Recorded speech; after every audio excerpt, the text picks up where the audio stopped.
if there are many things in life more traumatic than having to watch your parents bang via a puppet show. We have finally reached the end of the Wicked book. So in part 2, we left off with Fiero being killed by the wizard's guards, elphaba running away to join a nunnery and staying there for 7 years. After 7 years, she's finally decided what she wants to do now. And hey, if you were actively having an affair with a married man, knowing the whole time that he had a wife and 3 children at home who he was actively neglecting, and then he was brutally murdered, leaving his wife a widow in a political assassination that was directly tied to you, his lover, who is maybe the one person that you shouldn't go and bother right now? Anyway, so elphaba goes to find Fiero's wife.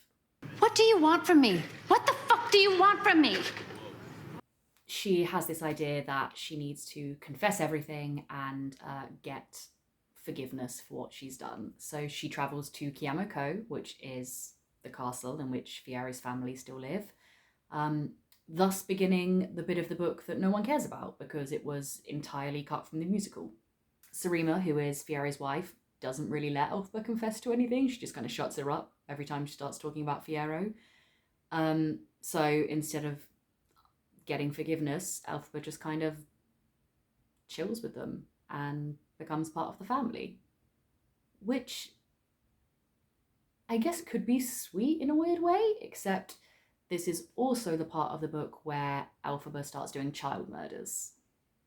So Fiero had 3 children with Sarima, and elphaba has a son called Lear, who is Fiero's son and who she believes she gave birth to, but she can't actually remember it. And one of Sarima's sons almost kills Lear by shutting him in the bottom of a well during a game of hide and seek. And so in response to this, elphaba impales the child with an icicle. Oh, look at that. I've been impaled. At one point, she goes to visit Nessa Rose in Munchkinland, who is doing some religious fascism over there because she's the head of Munchkinland now. And when she gets back, she finds that the wizard has kidnapped Sarima and Fiero's kids. She promises to rescue them and then spends 7 years just kind of chilling in Kiamoko and sewing wings to the backs of monkeys. I don't know how that's going to help them, but that's what she does. If you love this woman, go get her. What are you waiting for? After those 7 years, a tornado arrives in Oz, a house gets dropped on Nessa Rose, Dorothy is here. Elphaba's very upset, and she returns to the Emerald City, determined to finish what she started all those years ago and kill Madame Morrible.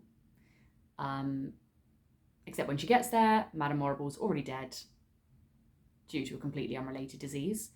And so elphaba decides to desecrate a corpse and just kind of picks up a trophy and bashes Madame Morrible's head in a bit. And then tells everyone that it was her that killed her.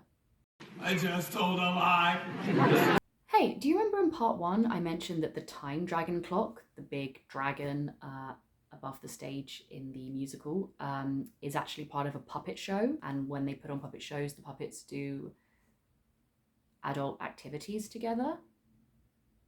So elphaba goes to the time dragon clock, and the dwarf who runs it, who is also the dwarf who was in charge of the sex show that Bock and Fiero went to in the philosophy club, shows her a puppet show of her life, including her conception. She has to sit there and watch a puppet version of her mother bang a puppet version of the wizard. I don't know if there are many things in life more traumatic than having to watch your parents bang via a puppet show, but that's how she finds out the wizard is her dad, because of this puppet porno that she's watching. She also somehow gets hold of a bottle of that green elixir that the wizard used to roofie her mum, and she starts like microdosing on it, and it gives her dreams of the wizard's life before he came to Oz. The rest of the book basically follows the last bit of The Wizard of Oz, Dorothy comes to Kiamoko. Her and Elphaba argue. Elphaba accidentally sets herself on fire, and Dorothy, thinking she's being helpful, throws a bucket of water over Elphaba, which kills her. If you were wondering why Elphaba is so allergic to water, don't. It's never explained. But the water kills her. She's dead, not faking it, not pretending so that she can go off with Fiero later. She's dead. The wizard flees, and the whole country just kind of descends into political chaos. And thus ends Wicked the book.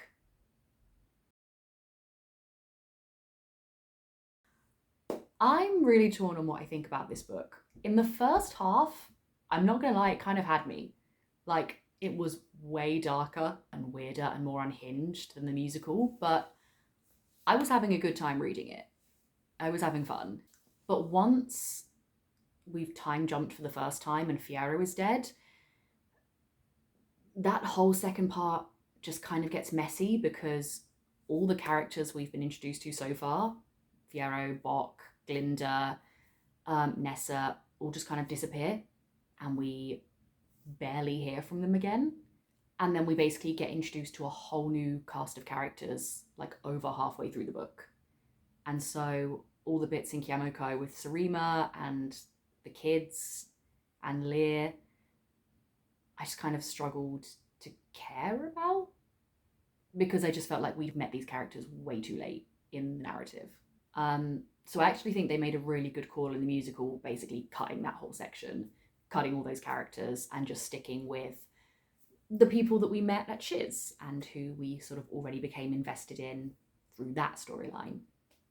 I also think they made a good call making it about Glinda and Alpha's relationship because it is the more interesting of the relationships in the book and it actually doesn't take up that much of the narrative time. And you know, it's good that they cut the stuff that happens in the philosophy club because no one wants to hear about that. So that is the last part of my recap of Wicked the book. I'm probably going to be recapping other books or other unhinged things that I can find. So if that kind of thing is up your street, then subscribe.